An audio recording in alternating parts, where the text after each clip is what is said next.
Rukun iman. Kata iman berasal dari bahasa Arab, yaitu bentuk masdar dari kata kerja atau fi'il yang mengandung beberapa arti, percaya, tunduk, tentram, dan tenang. Iman Al-Ghazali memaknakannya dengan kata tasydik, yang berarti pembenaran. Iman adalah membenarkan dengan hati, diikrarkan dengan lisan, dan dilakukan dengan perbuatan. Iman secara bahasa dari kata asman yu'minu limanan, artinya meyakini atau mempercayai. Pembahasan pokok akidah Islam berkisaran pada akidah yang terumuskan dalam iman, yaitu iman kepada Allah, iman kepada malaikat, iman kepada kitab-kitab, iman kepada Rasul, iman kepada hari akhir, serta iman kepada takdir Allah. Ciri-ciri orang beriman dalam Al-Quran. Yang pertama, jika disebut nama Allah, maka hatinya bergetar dan berusaha agar ilmu Allah tidak lepas dari syaraf memorinya. Serta, jika dibacakan ayat suci Al-Quran, maka bergejolak hatinya untuk segera melaksanakannya. 2. Senantiasa tawakal, yaitu kerja keras berdasarkan kerangka ilmu Allah, diiringi dengan doa yaitu harapan untuk tetap hidup dengan ajaran Allah menurut sunnah Rasul. 3. Tertib dalam melaksanakan sholat dan selalu menjaga pelaksanaannya. 4. Menghindari perkataan yang tidak bermanfaat. 5. Menafkahkan rezeki yang diterimanya. 6. Memelihara amanah dan menepati janjinya. Berjihad di jalan Allah, dan suka menolong. Iman dalam kehidupan. 1. Iman dengan disertai dengan amal saleh dapat menjadi kunci akan dibukakannya kehidupan yang baik, makmur, dan sejahtera. 2. Iman dapat menimbulkan ketenangan jiwa. 3. Iman akan menimbulkan kasih sayang antar sesama manusia. 4. Lebih mendekatkan diri kepada Sang Pencipta. 5.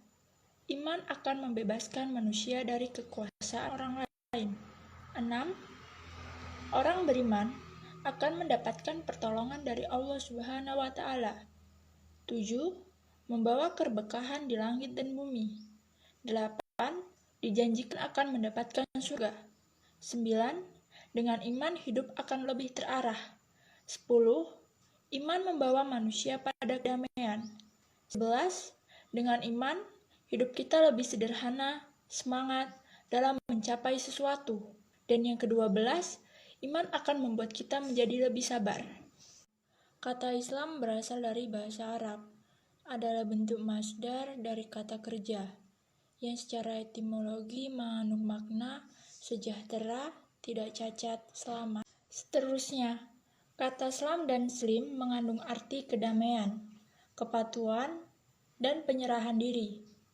Islam menurut istilah yaitu sikap penyerahan diri, kepasrahan, ketundukan, dan kepatuhan seseorang hamba kepada Tuhannya dengan senantiasa melaksanakan perintahnya dan menjauhi larangannya demi mencapai kedamaian dan keselamatan hidup di dunia maupun di akhirat.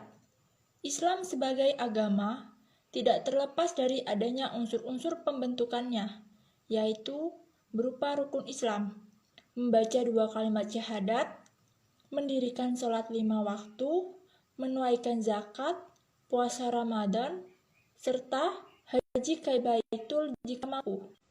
Fungsi Islam dalam kehidupan.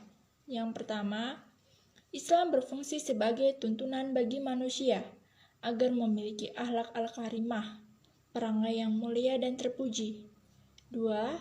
Islam berfungsi sebagai jalan untuk menggapai kemaslahatan, ketenangan, dan kedamaian, serta keselamatan baik di dunia maupun di akhirat. 3. Islam mengandung ajaran-ajaran yang moderat, seimbang, dan lurus, atau al-din al-qayyim. Islam menyeimbangkan antara urusan dunia dan akhirat. Pokok ajaran Islam tentang ihsan. Secara etimologis, ihsan berasal dari kata hasana yusinu, yang artinya adalah berbuat baik, sedangkan bentuk masdarnya adalah ihsanan, yang artinya kebaikan. Ihsan secara etimologis mempunyai arti apabila kita beribadah, seolah-olah kita melihat Allah, dan bila tidak melihatnya, maka Allah pasti melihat kita. Ihsan adalah puncak ibadah dan akhlak yang senantiasa menjadi target seluruh hamba Allah Subhanahu wa Ta'ala. Sebab ihsan menjadi sosok yang mendapatkan kemuliaan darinya. Sebaliknya, seorang hamba yang tidak mampu mencapai target ini akan kehilangan kesempatan yang sangat mahal untuk menduduki posisi terhormat di mata Allah Subhanahu wa Ta'ala. Hubungan antara ilmu, iman, dan amal. Dalam Islam, antara iman, ilmu, dan amal terdapat hubungan yang terintegrasi ke dalam agama Islam. Islam adalah agama wahyu yang mengatur sistem kehidupan. Dalam agama Islam terkandung 3 ruang lingkup, yaitu akidah, syariah, dan akhlak. Sedangkan iman, ilmu, dan amal berada di dalam ruang lingkup tersebut. Iman berorientasi terhadap rukun iman yang ke-6, sedangkan ilmu dan amal berorientasi pada rukun Islam, yaitu tentang tata cara ibadah dan pengamalannya.